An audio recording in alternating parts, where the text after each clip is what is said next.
Hi again everyone, this is Mike, and now we're going to start reviewing actual portfolio pieces to see how we can improve them.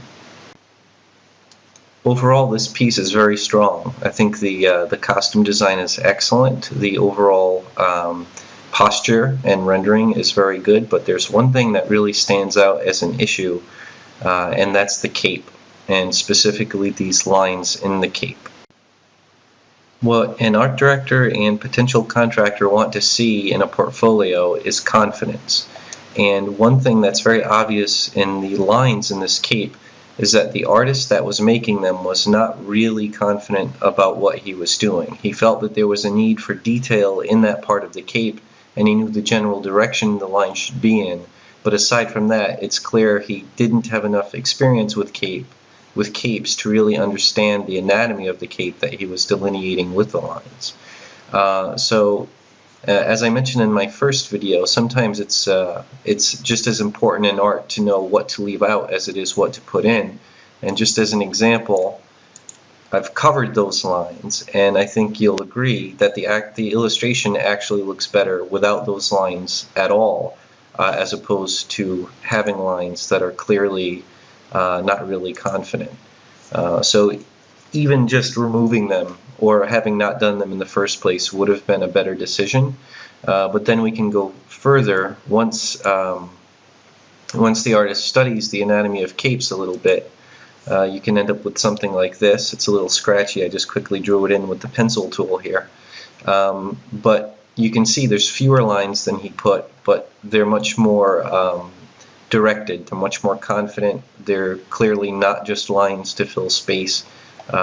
They're all going to the sort of tension point behind this area here where the cape is attached.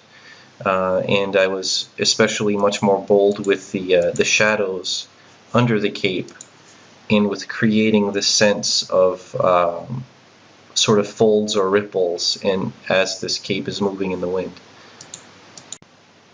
The next thing that caught my attention was the eye patch and the band that attaches it to the face. It caused me a little bit of confusion. I actually thought perhaps this band that attaches the eye patch is a scar running across the face that happens to point toward the eye patch.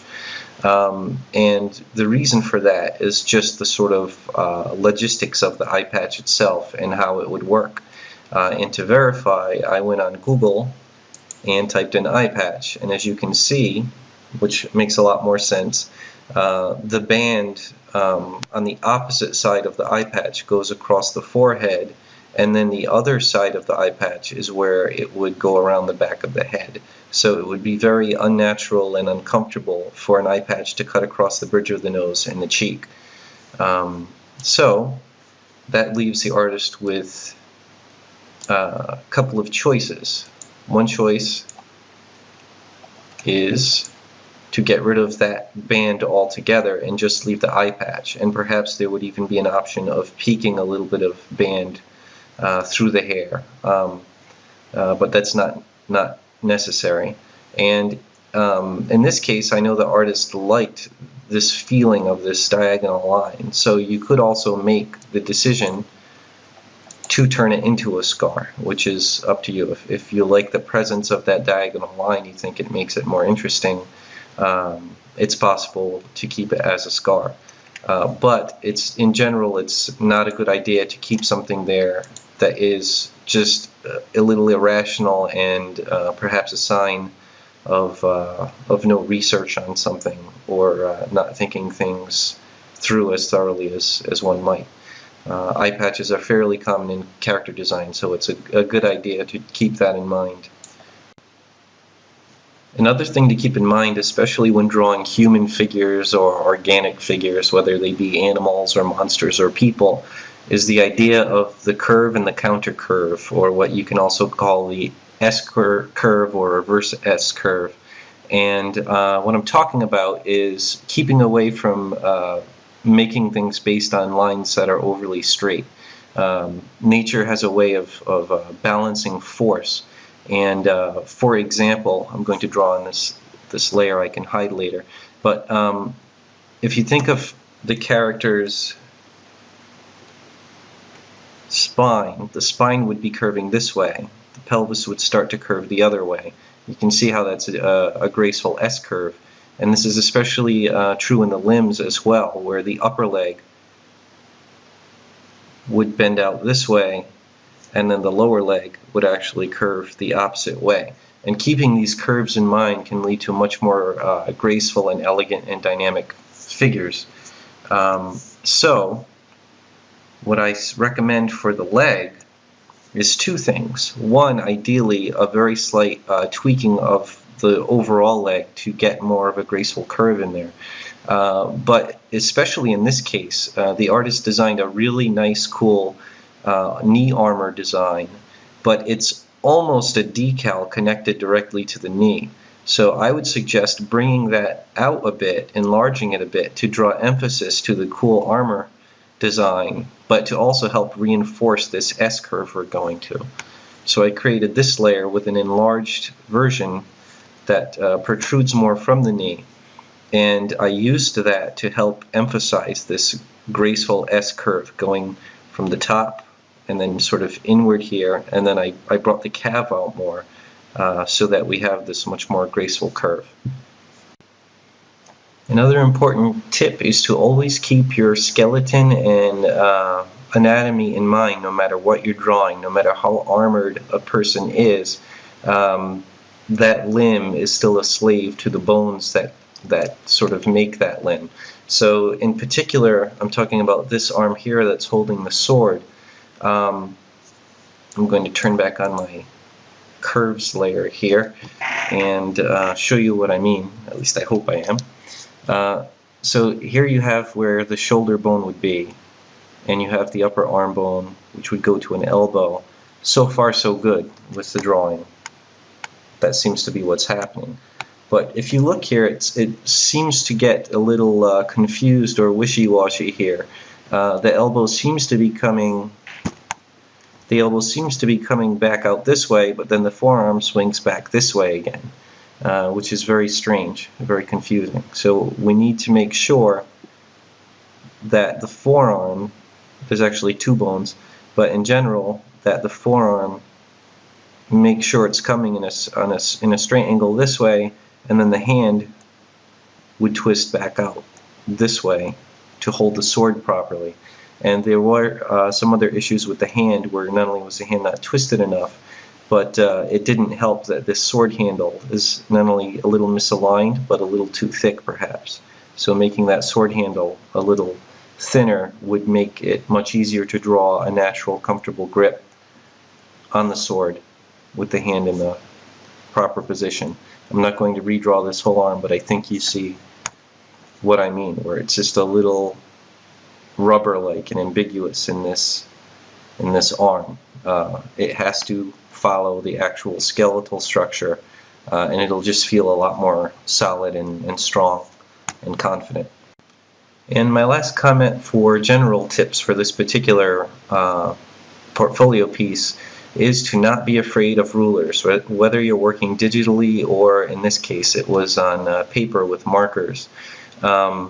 It only takes an extra few seconds and some patience to when you're doing the sort of inking process to make sure you grab a ruler or even a folded sheet of paper that you can use to get straight lines. It would have made a very big difference to this sword here, especially these two lines here, which are quite wavy.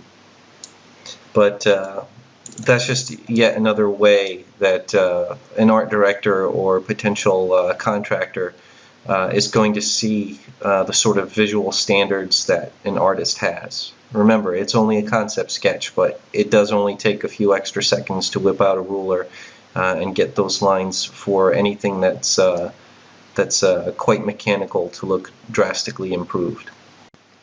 So now here's a quick sort of before and after to take a look at to review the suggestions that I've made for this particular image. So here's the before and here's the after, and I think the biggest, most obvious improvement is in the cape and the confidence with which it looks like it was executed.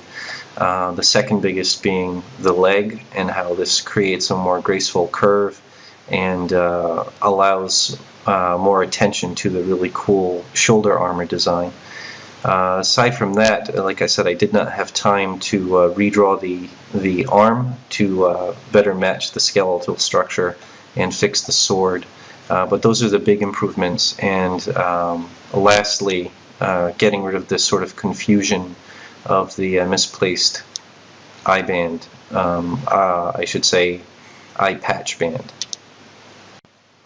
And I'm back in the art program now. There's one more thing I wanted to mention. I won't have time to redraw it, but it's some important concepts to keep in mind when finishing a drawing. And that's related to this sort of idea of curves to be more graceful. It's a good idea to try to avoid a lot of parallel lines that are going too straight for too long. It's just not very graceful. And especially where this is important is in the case of limbs that are very straight and very front-facing in perspective. If you look at this leg here, it kind of looks very flat and not very elegant or graceful. And the biggest reason for that is this extremely straight line. And you can't do much for that line because that's sort of what the anatomy would be doing in this case, at least for the most part. But some suggestions I would have, just as I did on this side, enlarging and extending out the kneecap, the knee armor will help break that up a bit. And then just get rid of lines that are incredibly parallel to one another for no good reason. This segment of armor would look a lot more natural if it were actually, and I'll pick a different color, if it were not going out so much, and fix this angle too. So that's going to help. So now you have lines that aren't completely parallel, and then this thigh could definitely be tapered in more a bit as it goes to the kneecap. Same thing on this side. So in general, that already I think was a big help. Just enlarging the knee armor and making the lines less parallel is going to really help make this side, this leg, look a lot more natural and graceful. And then one could even bring out the side of the calves a bit and taper a little bit more toward the ankle.